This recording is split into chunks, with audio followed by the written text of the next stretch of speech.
The fist pump. Greetings The and tradition. salutations. Greetings. Yeah. You're a talker. I have very little to say tonight, but I can answer questions directly. So Yeah.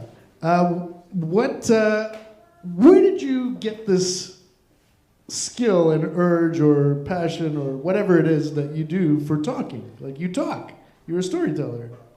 the roots are probably deeper in my childhood than I want to think about. I always liked stories. I read a lot when I was a kid. My sister was very precocious, and I wanted to catch up to her. And she was reading stuff like English literature.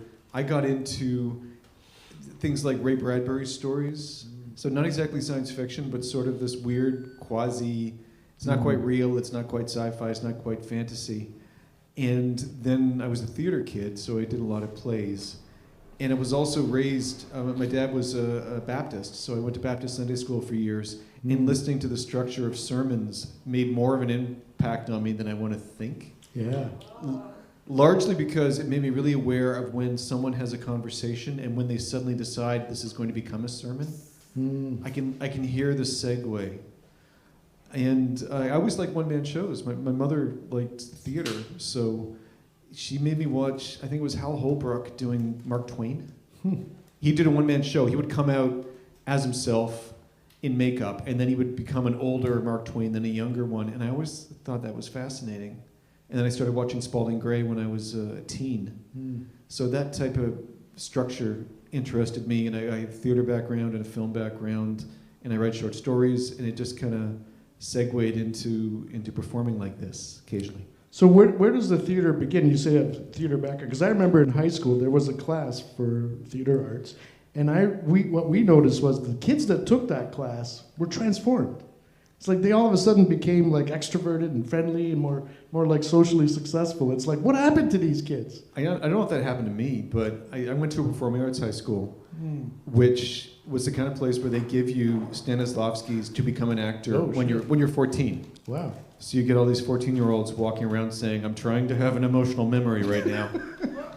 And doing Chekhov and that kind of stuff. It was they took it very seriously. I mean, there was all the usual teenage ridiculousness, but the foundation was good. By the time I left, I was really sick of it. There was all this ego. I wanted to get away from ego and weird artsiness, and I went into film, which is not a good move. It's pretty much the same thing. Well, yeah, but so film and what's in, like acting in film versus acting in theater? No, I was a film student. I made short films. Right. I made artsy short films. So director aspirations. Yeah. Yeah. And I was a screenwriter. I have a degree in screenwriting. I just didn't realize early on I was not going to make a living doing it. Yeah, it's not easy. I was in the film business for a little while. Yeah. Yeah, and things have changed a lot recently as well. Like there's no small films. Like there's tiny films and there's huge films. There's no like middle-sized films anymore. It kills me that the short artsy films I made in university were shot on 16 millimeter film. So we would shoot in 16 millimeter. We'd make an answer print. We would actually cut it with a razor blade and tape, and then send off the negative.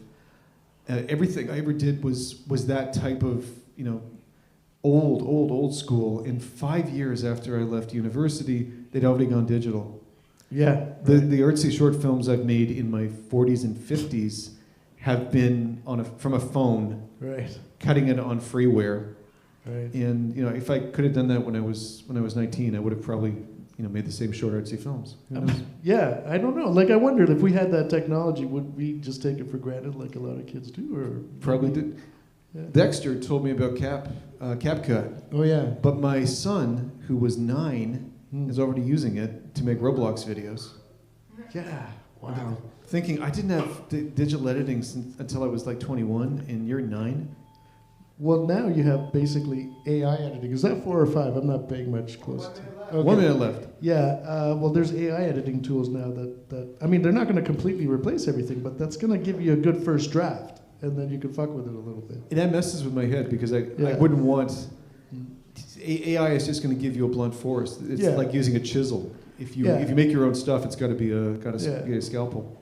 Well, I mean, what the AI is basically giving us now is essentially a consensus of taste. It's not like creating things. It's like, what would the average, boring, run-of-the-mill response, human response to this be? And that's what the LLM is giving it, the large language model, right? So the AI is cutting in a way that's going to be like a common Hollywood structured edit. And you think, well, you kind of start with that anyway, and then you fuck with that. You know? I don't trust it, but Yeah. I also, everything I make, I tend to dump into black and white because I think it's neutral. Right.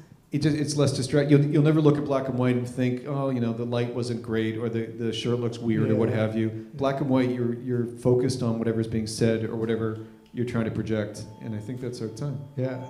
Thank you. Thank you, sir. All right. Another round of applause for Mike Derbecker. Mike.